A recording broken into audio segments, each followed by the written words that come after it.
Dear students, greetings to all. In this module, we'll be starting with our chapter of chemistry, that is, chapter 1 Matter in Our Surroundings.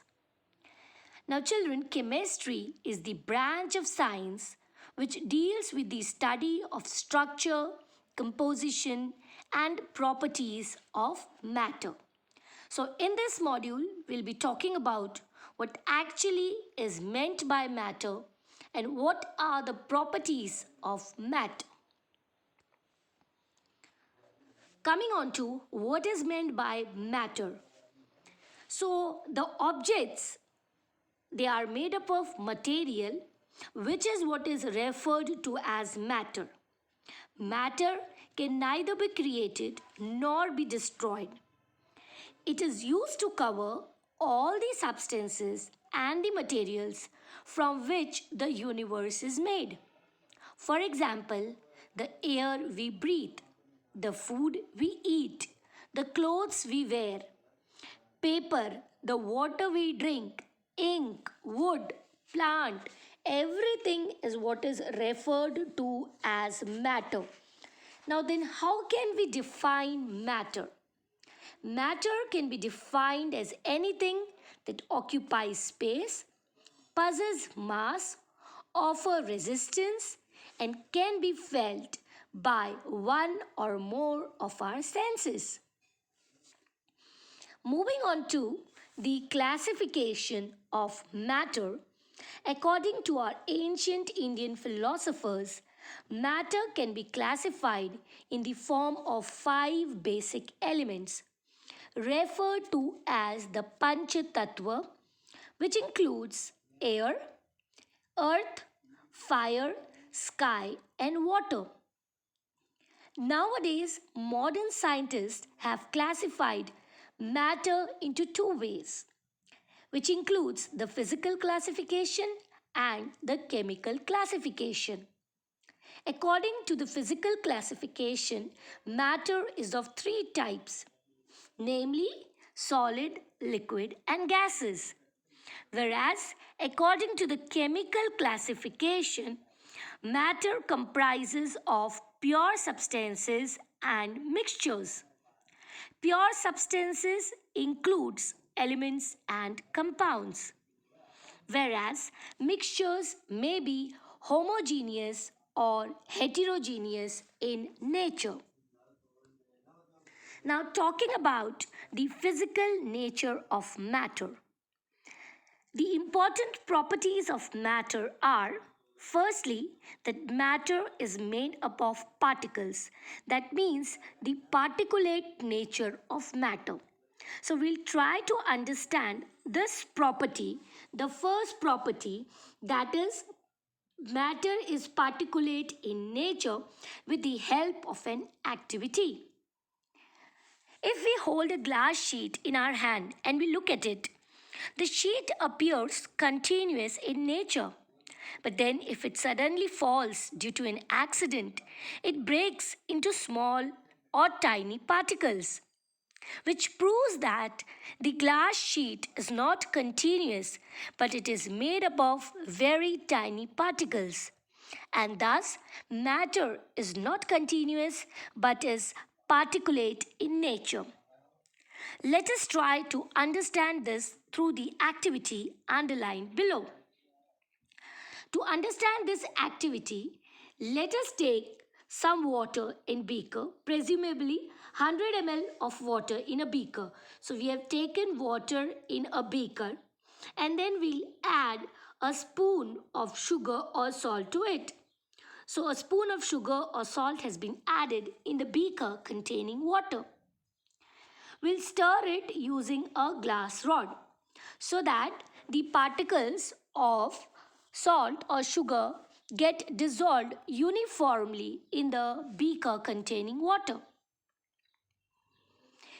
We observe that there is no rise in the level of water in the beaker, which proves that the matter is made up of particles and there are vacant spaces called as void between these particles. So when sugar or salt is added into water, it will get mixed well. It will move into the empty spaces of the water moiety. As a result, it will dissolve and form a uniform solution. We are unable to see the particles, but then we can taste the solution, and the taste will be either sweet or salty. So the sugar crystals or the salt particles, they are not visible in the solution because they get uniformly mixed in the solution. Moving on to the second property of the matter, that is that the particles which make up the matter or constitute the matter, they are tiny. In order to understand this, let us carry out this activity. So we'll try to understand this concept, this property by using this activity. So we'll take a beaker and we'll pour 100 ml of water in it. We'll add 2 to 3 crystals of potassium permanganate. So we are going to add the crystals of potassium permanganate, that is KMnO4, in 100 ml of water. Actually, potassium permanganate, it will give violet coloration to the water which is present in the beaker. After dissolving it, we'll pour 10 ml of the solution into another beaker which contains 100 ml of water. We'll continue to repeat this process. That means from the second beaker, we'll again take 10 ml and add it into the third beaker. And then from the third beaker, again we'll take 10 ml and add it into the fourth beaker. So we'll carry out this process, repeat this process for 5 to 6 times.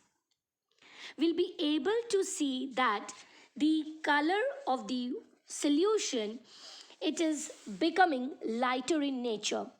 That means the intensity of color decreases regularly and the color becomes lighter and lighter. But then we have come to the conclusion from this activity that each piece of potassium permanganate is made up of very large number of particles.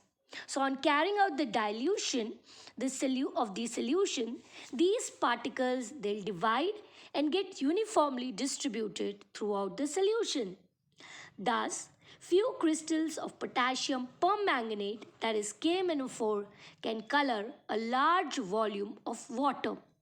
It means one crystal of potassium permanganate has millions of tiny particles, thus proving that the particles of matter, they are very tiny and they cannot be seen with the help of naked eye. Moving on to the next property of matter, that the particles of matter have space between them. In order to understand this property, we'll carry out an activity where we'll take a beaker which contains water. So we'll take a beaker and pour 100 ml of water in it. We'll add a spoon of sugar to the beaker containing water and we'll stir it thoroughly with the help of a glass rod. Glass rod will ensure even or uniform mixing of salt or sugar in water. We'll observe that the solute, that is the salt or sugar, will dissolve in water, but the water level will not rise, it will not change. This is because the particles of salt or sugar get into the space between the particles of water, thus proving that intermixing of sugar and water, when it has taken place, there is no increase. So it confirms that there are empty spaces between the particles which help in intermixing of two types of matter. In this way, an evenly distributed solution of one matter in the other matter can be obtained. Talking about the next property of matter, that is, the particles of matter are continuously moving.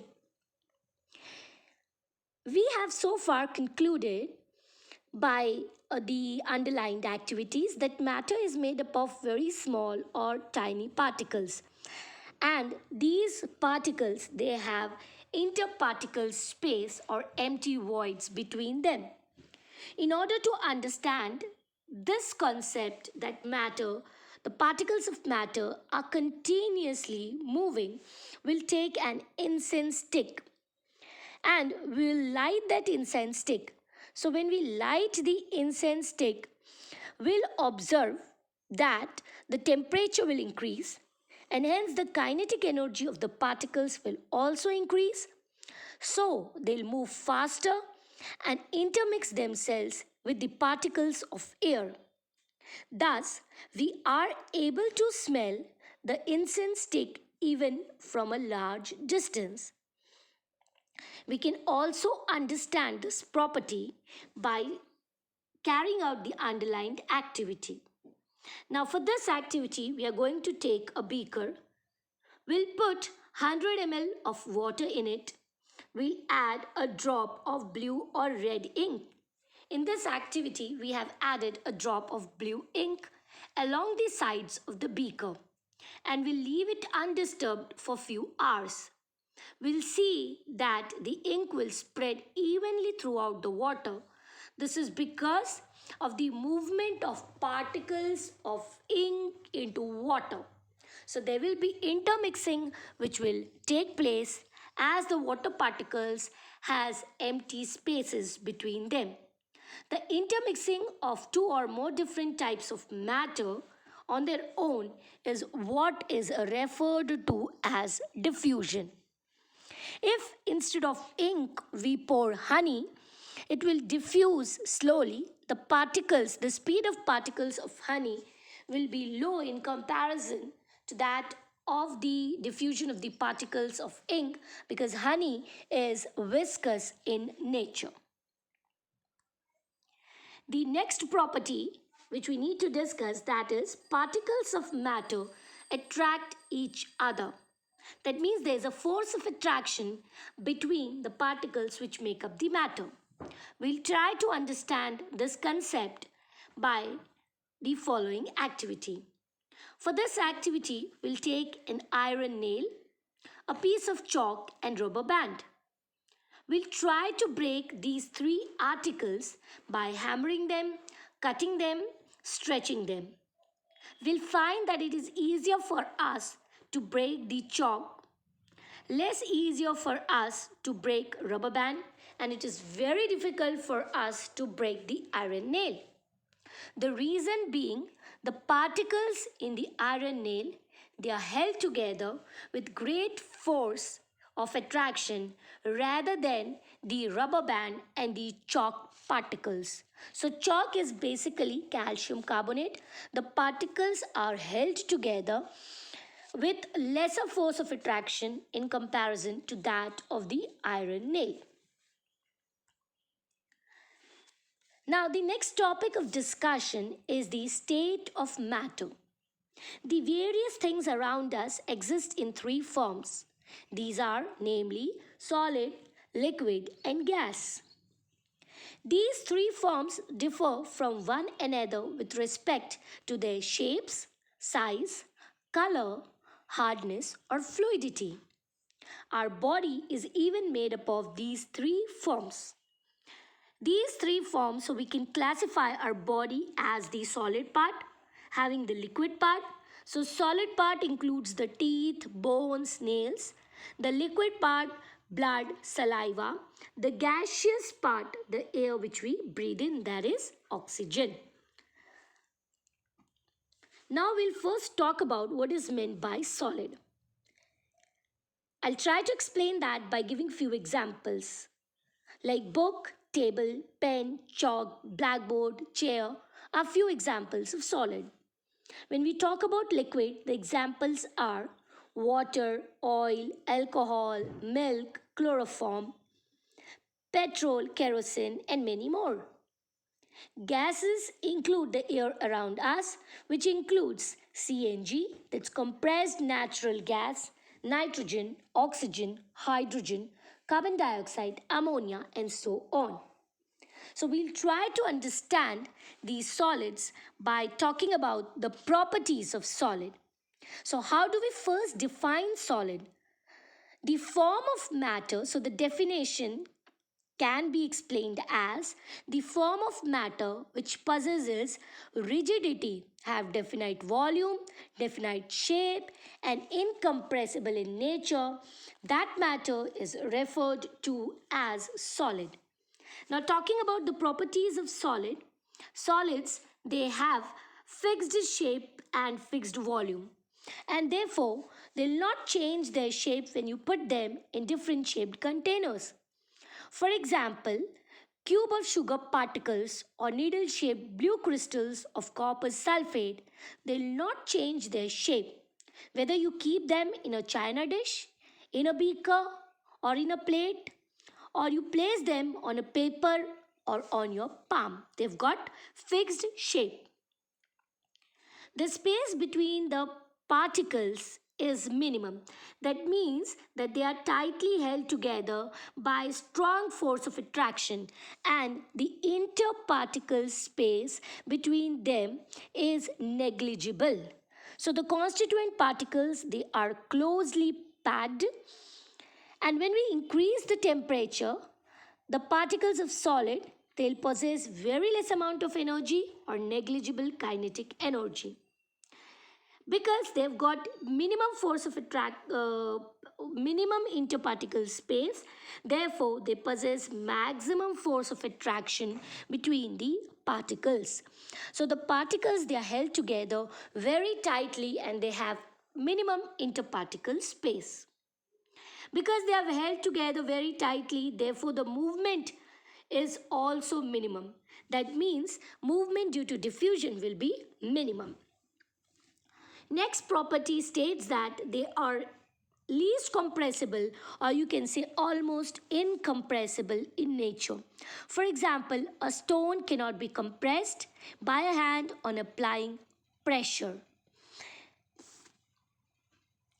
The last property, that is their rate of diffusion, is least. Again, because the interparticle distance is very less, they are very tightly packed, and therefore they cannot freely move from one place to the other, and therefore the rate of diffusion is minimum in case of solid particles. Moving on to the properties of liquid, firstly we'll try to understand the definition of liquid. Liquids can be defined as the form of matter which possesses fluidity, has definite volume, but no definite shape, and they are almost incompressible in nature. Now, talking about the properties of liquid. The underlying properties of liquid are liquids have no definite shape. It means that they'll take the shape of the container in which they are placed, but then they have got fixed volume. So if you place the liquid in a beaker, it will take the shape of a beaker.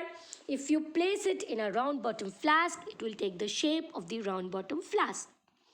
Moving on to the next property, that is the space between the particles is intermediate. It means that the liquid particles, it is intermediate. So it means that the particles of liquid, they have more space in comparison to the solid particles, but lesser space in comparison to the gaseous particles. The force of attraction is also intermediate. The movement of the particles is intermediate. It means that in liquids, when we talk about liquids, if we compare them with the solid and gaseous, they are intermediate. The properties are intermediate. That means the force of attraction in case of liquid is more than gases but less than solid.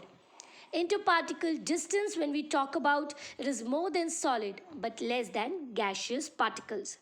They are less compressible and the rate of diffusion will be more in comparison to solids. This is because they are less tightly held in comparison to solid. Now, let us talk about the properties of gases. Before talking about the properties of gases, let us define gases. The form of matter which possess fluidity, neither definite shape nor volume, and have the highest compressibility, they are referred to as gases. The properties of gases are they do not have a definite shape, neither they've got a fixed volume. The gases, they'll occupy the whole space where they are present. This is because the interparticle space is maximum in the gaseous particles. The force of attraction is minimum between them. Therefore, the particles, they are free to move. They exhibit diffusion. High rate of diffusion is observed because the force of attraction is minimum. We can easily compress the gaseous particle, that is the next property, that they are most compressible. This is because the interparticle space is maximum and therefore we can compress them very easily. The last property, that is the rate of diffusion, is more than solids and gases because they have got large interparticle space, therefore they can freely move, and the rate of diffusion is very high in case of gases. So we can see in the diagrammatic representation depicted over here that the gaseous particles, when we see this, the gaseous particles, it is shown over here in the pictorial representation that they have got high diffusion rate because they've got large interparticle space, they've got least force of attraction between the particles, and therefore they can very freely move from one place to the other. Talking about the liquid, their properties are intermediate to that of solid and the gaseous particles. It means that the liquids, they have got the intermediate interparticle space as well as force of attraction, as well as the diffusion will be intermediate to that of the solid and gases. That means more than solid but less than gases. Talking about the solids, as we can see in the diagrammatic representation, that the particles of solid, they are closely packed, having very little or no interparticle space, and therefore they've got fixed shape as well as fixed volume.